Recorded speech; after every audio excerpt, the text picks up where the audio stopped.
Put your clothes back on. Except you, sir. Happy Monday, everyone. So the annual Tony Awards aired last night on CBS, and Hillary Clinton received a standing ovation. Hillary, of course, loves the crowd at the Tony Awards, since it's the only group of people who haven't had sex with her husband.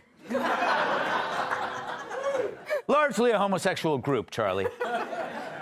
Or so I'm told, musicals and such.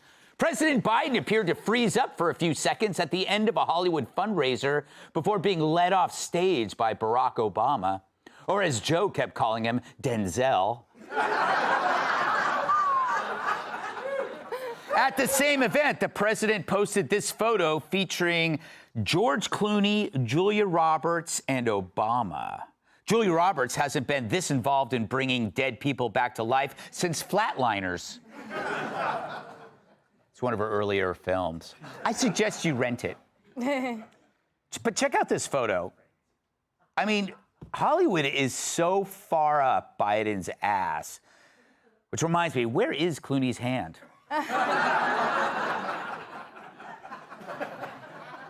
The Biden campaign says they raised over $30 million at the fundraiser. That's $1 million for every visiting angel. Hours before Joe's weird moment on stage, Jill tried to fend off arguments about Joe's age by saying he and the other guy are the same age. Well, yeah, so are Ringo Starr and John Lennon.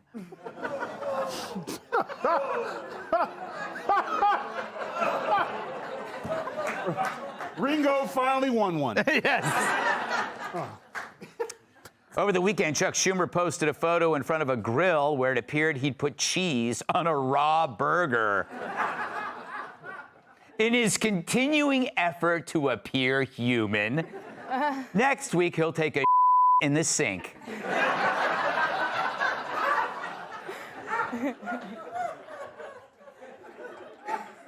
The Republicans beat the Democrats 33-11 in the annual congressional baseball game, but the Republicans lost after the Democrats found 23 runs at 3 a.m.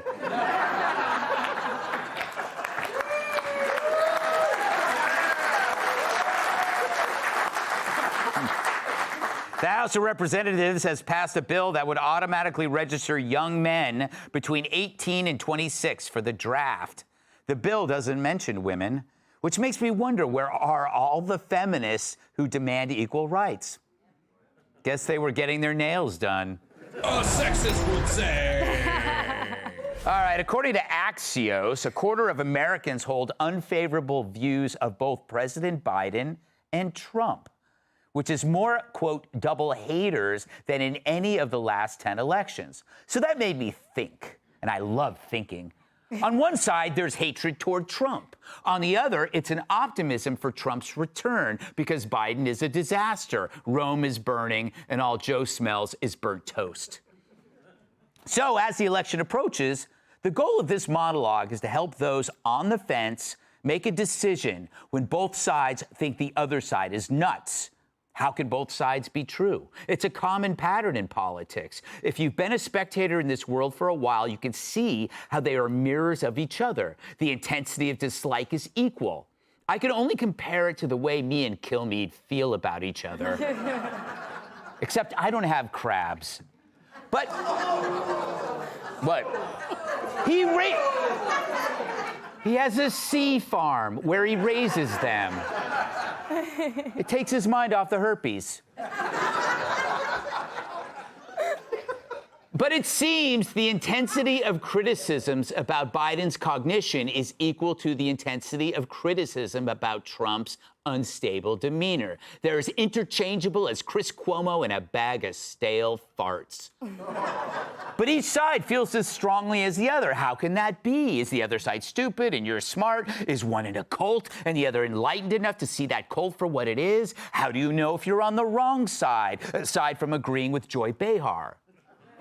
The key, strategic empathy to see how the other side views your side and kick the tires of that argument. When the Dems hear Trump, they hear this boasting, mocking, amoral figure ranting about those evil libs to the loud cheers of what they deem a rabid, simplistic mob. The personality of Trump overrides policies, so much so his critics don't bring the policies up even if they worked. And by labeling the support as a mob, they don't see the individuals among them, their concerns, their allergies to Biden's policies. Meanwhile, the what is of reality is replaced by the what ifs of the future. Rather than see the what is, like the border, the focus is what if Trump becomes a dictator. But it's the ruminations of the hypothetical that result in catastrophic thinking. We call it TDS, but to them it's not a syndrome. They actually believe it. Now on to the antipathy toward Biden. That side sees the feebleness, a cognitive impairment that implies powerlessness around those who influence him. We mock his mistakes, but we also worry what they mean. More national decline, more ambivalence toward crime and inflation, more reverse racism. I'd say the lights are on and nobody's home, but even the lights aren't working. But there's a difference. We see the policies already in place. None hypothetical, all bad, due to Joe's incapacity. The border is like a once charming bungalow fallen into disrepair when an old, isolated shut-in lives in it. And so one side feels offended, the other side feels ignored. Now, perhaps I'm shading this in Trump's favor, but my bias is rooted in observation, not prediction. I can see the country is sinking faster than Lizzo in a ball pit. But I've seen something else that tells me this comparison isn't really similar at all. It was only a year ago we were lamenting the lack of two feasible choices, the old and weak versus the inflammatory and reckless. But here's the difference. One side was tested, the other wasn't. The Republicans addressed this with competent, experienced alternatives to Trump. You know all the names, from DeSantis to Haley, but it was a process required for seeking the nomination. And Trump still won, easily. But still, the party stress-tested the man. Even Republicans who despise Trump should accept this reality and table their emotions. Hell, even African-American voters are saying orange is the new black. Now,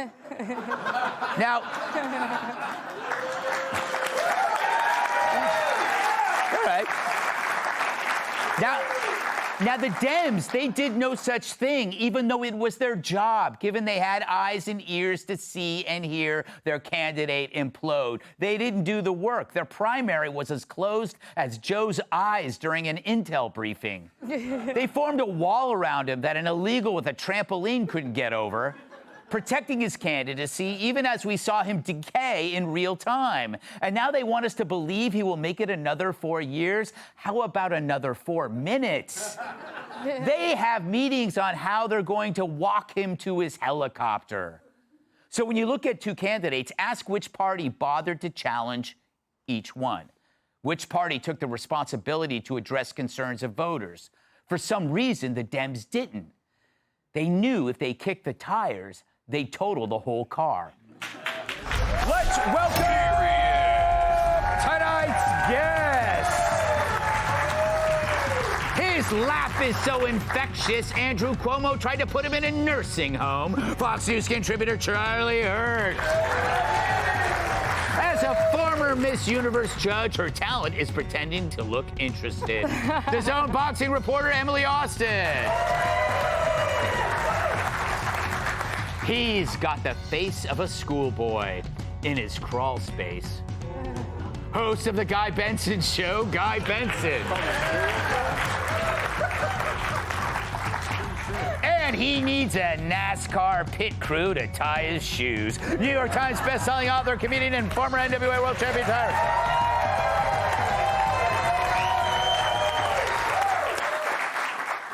Charlie, you've been in this business a long time, almost as long as me. You've been around the block a few times. This isn't your first rodeo.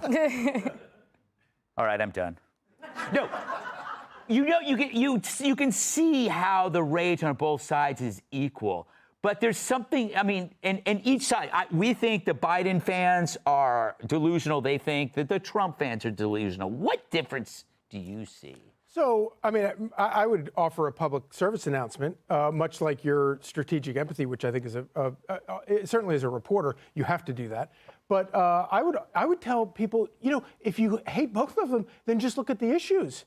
Yes. And look at and determine who's better at staying out of wars, at for the economy and who's going to close the border. And then make your decision and live with it. You'll be perfectly happy.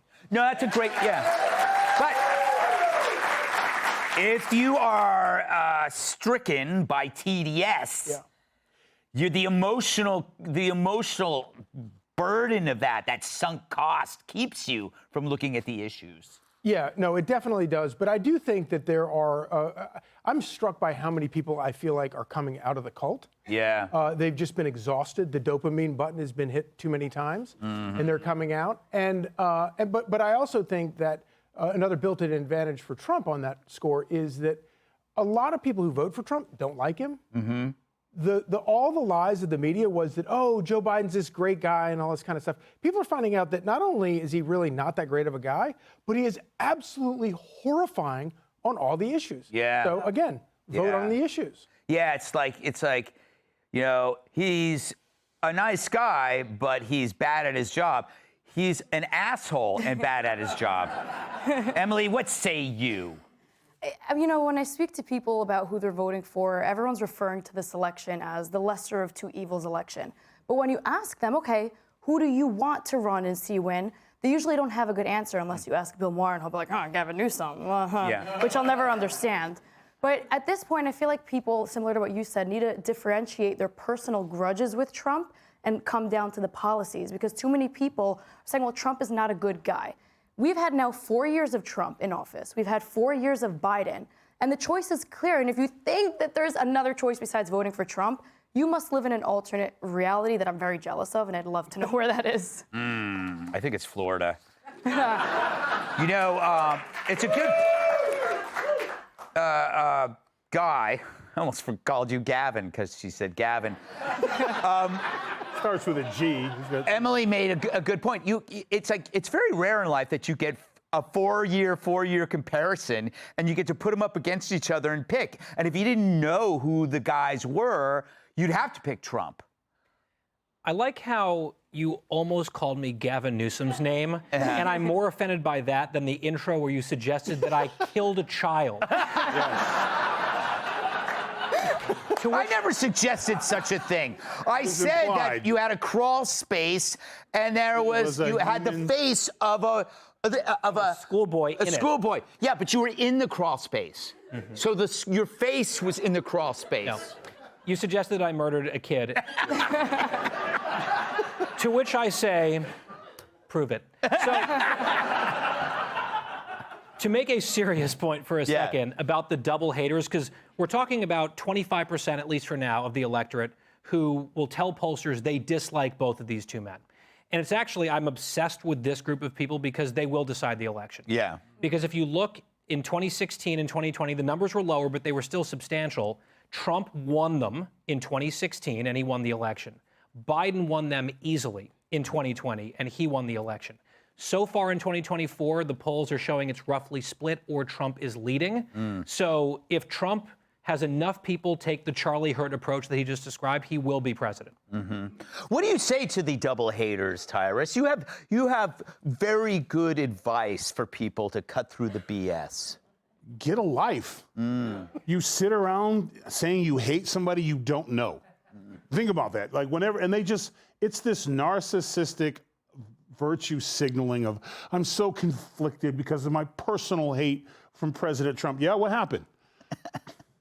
Well, I never actually met him. So what do you hate about him? Well, I saw a thing on MSNBC that he ate babies, and I'm against that. Like, that's really where all their stuff comes from. This whole thing where they always laugh, like you argue about people personally that you don't know. So when they say, well, I hate him, and you ask why, they never have a good reason. But then again, you ask them for any reason for the stuff they say. The world's going to end in 12 years because of the climate, and it's 6 months to go. So should we start looking for meteorites now, or like what's going on? Well, we have lots more to talk about, and you know what? I think I'm going to let you guys stick around. Except for you. Click here to subscribe to the Fox News YouTube page to catch our hottest interviews and most compelling analysis. You won't get it anywhere else.